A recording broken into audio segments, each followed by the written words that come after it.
iaitu nusyuz. Dah. Pengertiannya, nusyuz bermakna derhaka. Isteri yang nusyuz ialah isteri yang menderhakai suaminya dengan mengingkari ketaatan terhadap suami, yang dalam masa yang sama diwajibkan oleh Allah Subhanahu wa taala.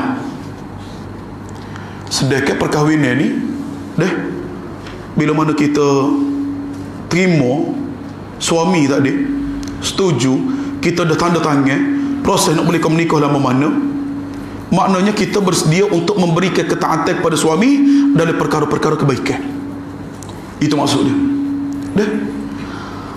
Menurut Ibnu Faris, perempuan yang nusyuz ialah perempuan yang menderhakai suaminya, dalam erti kata dia tidak lagi memberi ketaatan kepada suami. Maka pada istilah ialah seorang isteri keluar daripada mentaati suaminya, maknanya dia telah keluar daripada kepompong ketaatan kepada suami. Dan inilah pendapat mazhab Maliki, Syafi'i dan juga Hanbali. Hal ini berdasarkan firman Allah Subhanahu wa taala, "Wallati takhafuna nusyuzahunna." Dan wanita-wanita yang kamu khawatirkan nusyuznya. Surah An-Nisa ayat 34. Ada nota kaki. Imam Al-Maraghi rahimahullah berkata, apabila perempuan-perempuan itu bersikap sombong dan kamu khawatir mereka tidak akan melaksanakan kewajipan sebagai isteri yang kamu inginkan, maka hendaklah kamu memperbetulkan mereka melalui 3 peringkat secara tertib. Maknanya 3 peringkat. Yang pertama, menasihati mereka dengan cara yang berkesan. Itu yang pertama. Nasihat dulu, nasihat, molek dan sebagainya. Maknanya kita tak lelaki tak boleh ikut arah lah. Ikut arah backing, tak backing belakang. Ikut arah backing. Jadi kita kena menasihati dengan cara yang paling baik. Isteri tak ada, sebutlah ke dia baik. Itu yang pertama di Jumaat. Peringkat yang kedua, tak dengar kata juga, maka meninggalkan tempat tidur dan tidak mempedulikan mereka, tak cara. Ini peringkat yang kedua. Peringkat yang ketiga, memukul dengan sewajarnya tanpa meninggalkan kesan lebam atau luka. Hak ni dak jak tak ada straight, mana flying kick, rembah dan sebagainya. Tapi hak khobas hari 2 baru ni tok lelaki kena tak mudah juga. Gapa dia hak hari 2 ni hari Jumaat? Minta kau tok lelaki ke? Oh, dahsyat kalah. Baik. Jadi training sebenarnya dalam Islam sendiri tidak ajar dengan kekerasan, tidak. Maknanya dia ada cara-cara dia. Ada cara dia. Jadi sepatutnya kita kena ikut cara ni dululah. Sebab ini di antara yang disebut oleh Al-Maraghi ketika mana mentafsirkan ayat ni, bila mana isteri ni nusyuz. Baik. Kesimpulannya, orang yang bijak tidak hilang akal. Orang yang bijak tidak hilang akal untuk mencari nasihat yang boleh melunakkan hati isterinya. Jadi di ayat sini orang hak bijak ni dia akan cari jalan hak paling molek lah, jalan hak paling comel, harmoni. Baik. Dan ini merupakan sebaik-baik langkah dalam menasihati isteri yang nusyuz. Baik. Ada hikmah sebenarnya bila bini ni nusyuz. Kalau kita tak lelaki ni masih dalam proses goyak dengan molek, kemungkinan di sana pertimbangan isteri ni agak mudah untuk terima. Bila royak dengan molek, mungkin pertimbangan isteri pada asalnya, sebab bila nusyuz ni banyak sebab lah di Jumaat. Lebih-lebih lagi mutakhir ini. Lebih-lebih lagi learning lah. Pergaulan yang agak bebas ke, media sosial dan sebagainya. Yalah, kalau orang guna dengan kebaikan, alhamdulillah lah. Tapi media sosial ni juga bila tidak guna dengan cara yang terbaik, menyebabkan keluarga itu tadi, institusi kekeluargaan itu runtuh. Disebabkan dengan handphone dah. Disebabkan dengan ni. Yalah, mula-mula tak ada hamba saja nak kenal je pun tahu dah kahwin tu bini orangnya. Godek, gi mari. Lah sekali tiba-tiba bini tak sing hak lelaki dulu. Tak saya teruskan lah. Ini di antara punca dia yang banyak berlaku sehari dua ni. Kalau kita free kadang-kadang boleh pergi mahkamah, pergi dengan ki. Deh, pergi dengan ki yang berlaku. Ki cegah. Apa di antara sebab sekarang ni? Apa di antara sebab yang paling banyak? Ini di antaranya media sosial lah. Jadi kita kata sini, mungkinlah dengan kita kecek molek tadi, dengan kita kecek comel, mungkin menyebabkan dia punya pertimbangan itu dia dapat timbang dengan molek. Deh, iyalah demo hok nak erek bini orang ni, oh kecek comel belakang kau ada nyupuh. Ada nyupuh kena tendai awal-awal lagi lah. Tak ada. Oh ya ke usaha juga gaya.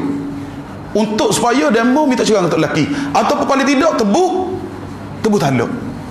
Ha. Siapa setara tu? Deh. Pahak jatuh ni pulak mari tayar bergoto, mari tayar bergoni. Wah. Kelabu mata dah lah. Moga lelaki di rumah ni kita kata tidaklah kita kata sini mungkin dari sudut selesa kehidupan boleh pergi mari kenderaan apa semua ada. Tapi mungkin tak lebih pada jatuh tadi. Jadi lagu tu lah. Baik. Jadi bila mana kita kecek dengan molek comel, mudah-mudahan pertimbangan dia tadi tu dia dapat timbang balik, mudah-mudahan dia kembali memberi ketaatan. Maknanya kalau kita ambil jalan nombor 3 pun sebab 2 syarat tadi kita penuh belaka dah. Maknanya hamba habis syarat dah buat. Nasihat dengan comel, rakyat dah. Yang kedua, tinggal tempat tidur, tak percaya ke dia, buat dah juga, tak berdegi juga. Maknanya pokok ni jalan yang terakhir dah. Jalan yang terakhir. Baik. Cuma ada tempat dah hak tak boleh. Dia macam pipi apa semua, itu di antara yang dilarang oleh Nabi sallallahu alaihi wasallam. Dah kita kena tahulah mana-mana tempat hak tak boleh tadi. Baik. Kemudian di Jumaah, hukum nusyuz. Perbuatan nusyuz oleh isteri adalah haram. Ni muslimat pun kena tahu. Kita tak lagi pun kena tahu. Sebab bila kita tak perasa isteri ni nusyuz, kita boleh sebut haram awak buat lagu ni. Kita kena sebut dia. Hukumnya adalah haram. Baik. Ia adalah satu daripada kabair, daripada dosa-dosa besar. Salah satu daripada dosa-dosa besar. Imam Ibn Hajar Al-Haytami mengira nusyuz termasuk daripada dosa besar yang telah diputuskan, iaitu oleh ramainya para ulama. Baik. Sebab hukum haram ni ataupun termasuk daripada dosa besar ni, kerana katanya Imam Ibn Hajar Al-Haytami rahimahullah ta'ala, sebab telah diputuskan oleh ramai para ulama. Hal ini berdasarkan hadis daripada Abu Hurairah radhiyallahu anhu. Rasulullah sallallahu alaihi wasallam bersabda, "Idza da'a ar-rajulu imra'atahu ila firashihi fa'abat, fabata ghadban 'alayha, la'anatha al-malaikatu hatta tusbih." Ini di antara dosa. Apabila suami mengajak isteri tidur bersama-sama, isteri tak sah. Isteri tak sah. Dan suaminya tidur dengan perasaan marah. Jadi suami ni nak marah. Maka malaikat melaknati isteri itu hingga ke pagi hari. Malaikat akan laknat isteri tadi hingga pagi hari. Hadis riwayat Bukhari. Cuma orang kita pasal laknat ni, dia macam cokeh bumi balik tin di atas tu. Orang kita pasal laknat lagu tu. Laknat ni maksud dia jauh daripada kebaikan. Jauh daripada kebaikan. Maknanya kena berhati-hatilah. Baik. Begitu juga hadis Rasulullah sallallahu alaihi wasallam bersabda, "Walladhi nafsi biyadihi, ma min rajulin yad'um ra'atahu ila firashiha fata'ba 'alayhi illa kana alladhi fis sama'i sakhitan 'alayha hatta yarda 'anha." Demi Tuhan yang diriku dalam kekuasaannya. Ni Nabi bersumpah. Hadis yang kedua ni Nabi bersumpah. Jaga Nabi bersumpah sebenarnya. Tidak semua benda Nabi bersumpah. Namun ini di antara bersumpah. Bila Nabi bersumpah ni, Nabi nak suruh supaya orang dengar ni dengar molek. Beri perhatian. Nabi nak cerita ni bagai berat, bagai besar. Jangan buat remeh benda ni. Seolah-olah lagu tu Nabi nak sebut. Baik. Katanya Nabi, seorang suami yang mengajak isterinya ke tempat tidur lalu dia enggan, maka malaikat di langit memurkainya sehinggalah suami redha kepadanya. Bila suami reda, wallahu a'lam. Maknanya tidur dalam keadaan laknat, dalam keadaan dimurkai. Baik. Hadis diriwayatkan oleh Imam Muslim. Dan hadis yang lain Rasulullah sallallahu alaihi wasallam bersabda, "Walladzi nafsi biyadihi la tu'addim ra'atu haqqallahi azza wa jalla haqqallahi azza wa jalla 'alaiha qullah hatta tuaddi haqq zawjiha." Demi Tuhan yang diriku dalam kekuasaannya, seorang perempuan yang belum menunaikan hak Tuhannya sehinggalah dia menyempurnakan hak suaminya. Hadis diriwayatkan oleh Imam Ahmad dan juga Imam Ibnu Majah. Baik. Kemudian di Jumaah yang ketiga, sebab-sebab nusyuz. Dia sebab-sebab nusyuz. Yang pertama dia kata sini, nusyuz terjadi apabila isteri tidak lagi mentaati suami, malah menderhakainya. Contohnya, isteri keluar rumah dan bermusafir tanpa sebab dan izin suaminya. Yang kedua, bermusafir tanpa izin dan redha suami. Sebab tu penting deh. Nak tubik dan sebagainya. Khijau lain lah. Tu lelaki kata khijau lah. Jadi khijau ni memang kena gila tempat khijau. Cuma tengoklah apa yang disebut oleh tok lelaki. Baik. Yang keempat, yang ketiga, isteri tidak membuka pintu untuk suaminya masuk.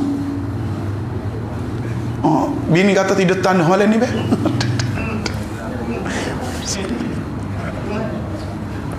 Kena juga ni, termasuk daripada nusyuz. Bini tak si buka. Dia kalau bini jenera tak khabar-khabar lain. Dia ada juga pak kita orang jatah jenis nedo ke. Tak khabar katok pintu, rembah nyelo, pekong batu. Habis cara buat. Dia tidur oleh bilik, memang tidur mati. Tu suku. Hak tu memang jenis dia tidur tak khabar. Letak je loceng besar tu kan. Kerengung gergak tak khabar juga. Ada, bapa tak ada. Hak kita cerita ni ke ada. Dok. Kita klik lewat sebelah dua belah. Kau mana? Bini ingat kita bawa kacir rumah dah. Kita tak bawa. Hak ni bak suku dah. Baik, hak ni maknanya hak tu kita ni nak cerita. Bini tak buka pintu atas apa? Sebab nusyuz lah. Sebab tu. Bukan sebab dia juga tak khabar berapa dah. Baik. Nombor 4, isteri enggan membenarkan suami menyetubuhinya tanpa sebarang keuzuran. Seperti apa dia? Contoh dia sakit. Tak boleh lah. Dia sakit dan sebagainya. Ataupun mungkinlah dia penat telajuk muka kerja. Muka kerja. Mungkin penat telajuk. Dia pun letih. Dengan yalah turun start pukul 8.30. Pagi bangun dah. Korang pagi hari Jumaat. Nak siap sarapan anak ni. Lepas bangun sereka baju apa semua. Gitu pergi kerja. Klik-klik 4.30 jalan somak. 5.30 ambil anak ngasuh. Pukul 6.30 siapa di rumah. Siapa di rumah tu pula nak masuk lagi. Tengok jugalah situasi tadi. Tengok juga sebab mutakhir ini bila tengok balik memang yalah kalau setakat tok lelaki seorang nak kerja tu berasa dia tak ada dengan keadaan ekonomi ni lah. Jadi kadang-kadang kita suami ni terpaksa membenarkan isteri ni untuk bekerja bagi menampung kos yang kita kata sini agak besar. Seorang anak atas mengasuh berapa ratus dah. Kalau kita kena gaji minimal 1,100 dah kali Jumaat. Tak ada. Bini terpaksa kerja. Jadi kita lelaki ni timbang ketek lah. Kadang-kadang bini tak selesai tempat kerja lagi kerja terpaksa kelik rumah pula nak selesai kerja. Jadi kita kena untuk lelaki ni maknanya tengok ketek. Sebab tu dia sebut sini dia kata seperti mana keuzuran ataupun sakit. Memang dia tak cakap terajuk hari ni detik dengan buat kerja dan sebagainya. Baik. Kemudian hari Jumaat,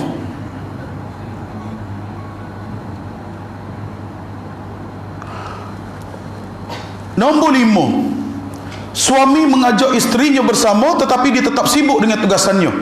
Dia juga seumpamanya. Baik.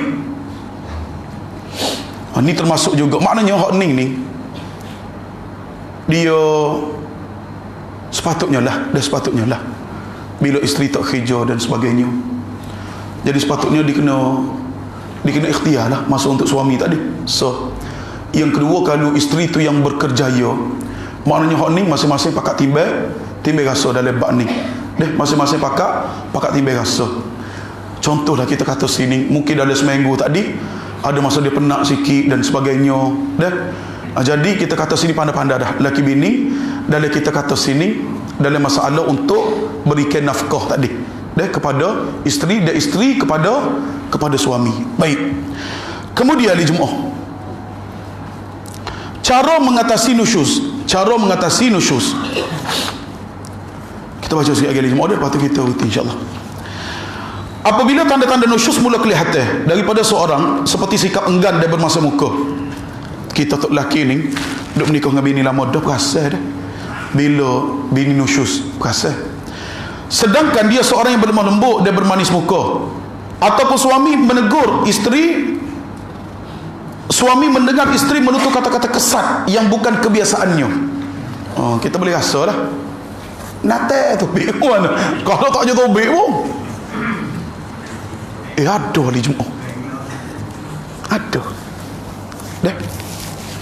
Tak tahulah kalau masa tu yang bunyinya agak-agak hak tu jahat mula-mula dia terakhir. Tapi kalau main hak tobik hak ni sama payah juga. Main dengan tok lelaki jenis kali. Sebab tu kerja tok lelaki ni didik. Bukan setakat kita kata sini untuk memenuhi kehendak hawa nafsu saja, tidak. Tarbiyah isteri tadi. Sebab itulah suami dan kita selaku lelaki ni, maknanya sebelum pada berkahwin banyak benda yang perlu kita ketahui. Lebih-lebih lagi dalam bab urusan rumah tangga. Urusan rumah tangga. Maknanya mana kata-kata hak tak comel, mungkinlah sebab kadang-kadang besok dengan lagu tu. Suasana ahli keluarga lagu tu. Kita laki, hak puas keluarga dia. Cara dalam kehidupan keluarga dia. Kadang-kadang sama dia muaku kadang-kadang.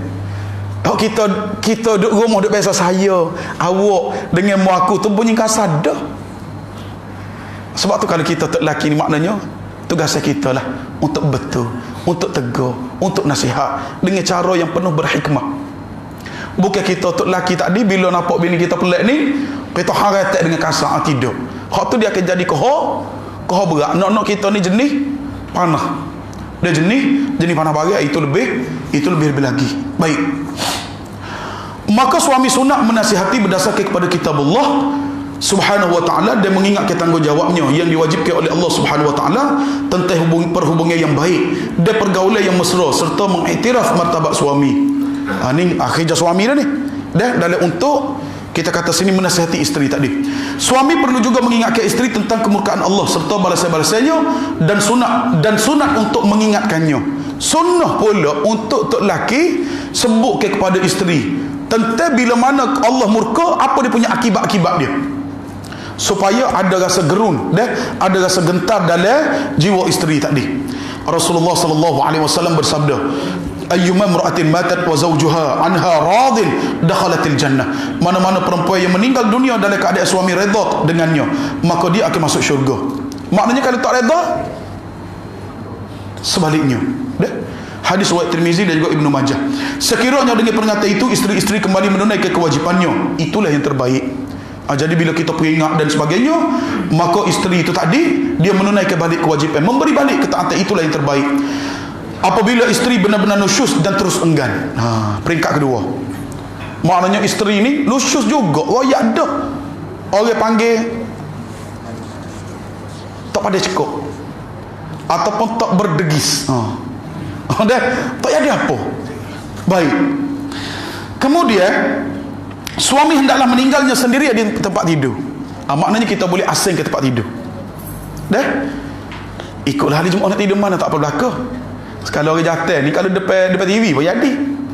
Baik. Hal ini adalah kerana perbuatan tersebut sungguh berkesan mendidiknya. Ada ini di antara cara yang berkesan. Jika isteri berubah menjadi baik, cukuplah dengan perbuatan itu. Cukup dah lah, padah dah lah. Contohlah, kita buat malam ni, esok isteri dah berubah. Jangan heret sampai 2 malam, 3 malam, 4 malam, dah lah. Padah tu. Kena kita tidur semula lah, kata tadi.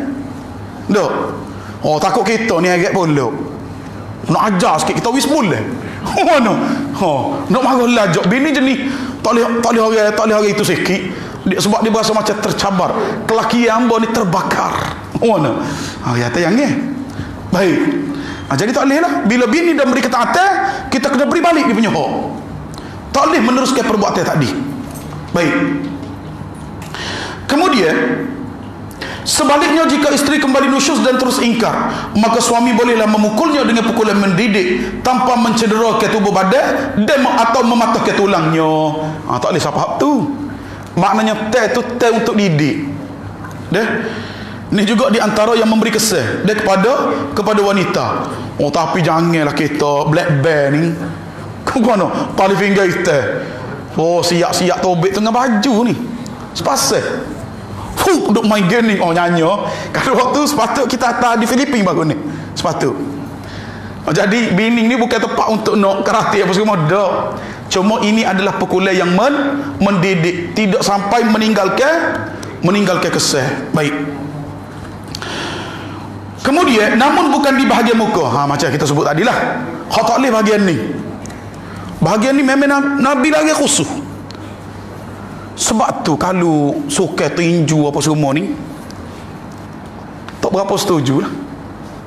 Antara sebab ni, larangan ni, larangan pipi ni.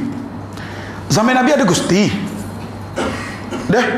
Tapi gusti bagaimana nak jatuh ke pihak lawan. Gusti itu adalah kita grip dia daripada belakang ni, lagu mana dia nak buka kita punya ikatan tadi. Cara ni dia jatuh ke pihak lawan. Semua tak jadi, tak cawak kotak. Tak boleh. Tak kena. No, ataupun WWE. Mana? World Wrestling Entertainment. No, hak seluar sendu saja nyanyok tu. Baik. Kemudian di jemaah, bahkan dia kata sini, namun bukan di tempat muka atau tempat-tempat yang boleh mendatangkan bahaya. Nyawi buah gapa dia hak jenis gacah style Jepun. Yawi buah tumi atas ni. ICU bini. Tak boleh. Dia tak boleh. Ni bagi tak boleh belaka. Maka pukulan ini dibolehkan jika mengharapkan isterinya berubah dan berasa dia akan kembali pada sifat isteri yang sepatutnya. Kalau kita berasa setara tu, dengan mudah-mudahan dengan pukul tadi, maka isteri ni boleh berubah. Maka pada masa tu dibolehkan. Dengan keadaan tadi lah, syarat-syarat tu kena jaga belaka. Maknanya bukan mudah-mudah juga sebenarnya. Maka jika suami menyedari bahawa pukulannya itu tidak akan mengubah sikap isterinya, bahkan menambahkan kebencian, maka suami tidak sepatut melakukannya. Sebab itu kita mikir, hamba buat lagu ni, apa dia punya keputusan dia, hak akan berlaku. Kalau kita berasa kau besar ni tak sah. Kalau kita kata boleh, kita berasa padan muka kita ni duduk dengan bini lama.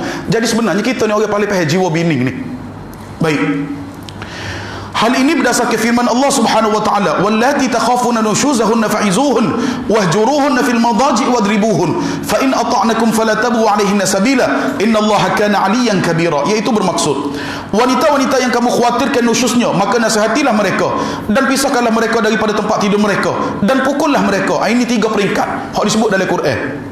Kemudian jika mereka mentaatimu, maka janganlah kamu mencari-cari jalan untuk menyusahkannya sebagai denda. Contoh dia tak denda sebab awak lagu ni kita denda. Tak boleh lah. Baik. Maknanya kalau bini tu dah berubah, habis dah. Tak boleh buat dah supaya tu. Setakat tu sahaja. Kadang-kadang kita ni agak lebih. Sesungguhnya Allah Subhanahu wa taala Maha tinggi lagi Maha besar. Surah An-Nisa ayat 34. Jika perselisihan antara pasangan suami isteri tidak mampu diselesaikan oleh mereka, maka ia hendaklah dibawa kepada hakim. Tak boleh selesai, berasa tak gerak dah. Cara pertama buat dah, cara kedua buat dah, cara ketiga buat dah. Maka kita boleh bawa kepada Tok Hakim ataupun tempat kita dipanggil Tok Qadi. Maka hakim hendaklah melantik 2 orang tengah daripada orang Islam yang adil dan berkebolehan dalam berunding sebagai pendamai kepada suami isteri. Maknanya bawa wakil setiap seorang. Lek tok lelaki bawa seorang orang yang adil. Tak sih hak jenis bolah-bolah ni. Takut ada hak jenis kita bawa ni jenis hak kecek main lepas lagi, tak sih lah. Biasanya ahli jemaah masjid lah. Orang-orang sering kali duduk kuliah dan sebagainya, orang hok kecek tak kecek uduh dan sebagainya. Jadi lek lelaki bawa seorang, lek puan bawa seorang. Baik. Kemudian untuk gapo dia ni, nak jadi pendamai, jadi orang tengah. Baik, maka kedua-dua pendamai itu sunat seseorang daripada keluarga suami yang dipersetujui, dan seorang daripada keluarga isteri yang dipersetujui, dan seorang daripada keluarga isteri yang juga dipersetujui. Bawa ni untuk proses berdamai dipanggil. Dah guna orang tengah. Baik, kedua-dua orang tengah tersebut hendaklah berusaha sedaya upaya mendamaikan suami isteri tersebut. Jika usaha mereka berjaya, alhamdulillah, maka itulah yang sebaik-baiknya. Sebab jangan nampak pisah. Bila pisah, siapa dia nyanyi? Siapa dia nyanyi ni jemaah? Anak-anak nyanyi. Baik, sebaliknya jika tidak berjaya, suami hendaklah mewakilkan orang tengah untuk menceraikannya. Tak ada dah, habis jalan dia tu. Habis dah. Maknanya ni dia punya proses. Bila mana berlaku nusyus, dia punya peringkat dia punya step dia yang perlu untuk kita jaga. Baik, isterinya dan menebus al-khal'u daripada isteri. Isteri juga mewakilkan orang tengahnya untuk menyerahkan bayar tebus. Ni dipanggil apa dia ni? Tebus talak. Dah? Baik, isteri juga mewakilkan orang tengahnya untuk menyerahkan bayaran tebus tersebut sekiranya dia seorang yang berakal dan menerimanya. Maka penceraian suami isteri tersebut boleh diputuskan oleh orang tengah kedua-dua pihak jika mereka berpendapat bahawa itulah yang betul. Tetapi jika kedua-dua orang pendamai tidak sependapat, maka hakim hendaklah menghantar dua orang pendamai yang lain sehingga mereka dapat kata sepakat. Jika suami isteri tidak setuju dengan pelantikan pendamai dan tidak mencapai kata sepakat, maka hakim hendaklah menghukumkan suami dan isteri yang berlaku zalim dan memberikan hak kepada yang teraniaya dengan memakai keterangan kedua-dua pendamai. Hal ini berdasarkan firman Allah Subhanahu wa taala, "Wa in khiftum shiqaqa bainihima fab'athu hakaman min ahli wa hakaman min ahliha in yurida islaha yuwaffiqillahu bainahuma innallaha kana aliman khabira." Dan jika kamu khawatirkan ada persengketaan antara keduanya, maka kirimlah seorang hakam daripada keluarga laki-laki dan seorang hakam daripada keluarga perempuan. Jika kedua orang hakam itu bermaksud mengadakan perbaikan, nescaya Allah akan memberi taufik kepada suami isteri itu. Sesungguhnya Allah Maha mengetahui lagi amat dalam pengetahuannya. Surah An-Nisa ayat 35. Yang seterusnya, hak tu tak laki nusyus, hak ni suami pula nusyus. Wallahu a'lam. Ni gia kita lama, gia orang belakang. Sebulan lebih. Mana? Ni suami pula. Dan insya-Allah ni minggu depan hari Jumaat dah insya-Allah. Baik. Mudah-mudahan hari Jumaat kita kata sini sedikit sebanyak dia bab berkenaan dengan bab pembahagian giliran kepada isteri. Dan juga kita baca dah sikit berkenaan dengan bab nusyus isteri. Mudah-mudahan sedikit sebanyak yang kita telah dengar pada malam ni, maknanya dapat kita jadi panduan lah dalam melayari kehidupan harian kita. Mudah-mudahan dengan mengaji, berkitab, bila mana kita dah dengar sendiri, mudah-mudahan sekiranya ia berlaku kepada kita, maknanya keputusan itu kita boleh buat dah. Kita dah ada cara dia, lagu mana cara nak buat. Dan begitu jugalah isteri. Isteri bila mana dia tengok keadaan ini berlaku, ni dia punya, kita kata sini step-step yang perlu untuk isteri lakukan. Jadi ni lebihlah kita kata sini bila mana kita ni orang mengaji dah. Dan mudah-mudahan hari Jumaat dalam masa yang sama, apa yang telah kita dengar ni moga bermanfaat untuk kita semua dan juga ahli keluarga kita insya-Allah. Untuk akhirnya aku qauli hadza wa astaghfirullahal azim li wa lakum. Wassalamualaikum warahmatullahi wabarakatuh. Barakallahu fikum. Subhanakallah. Asyhadu an la ilaha illa anta astaghfiruka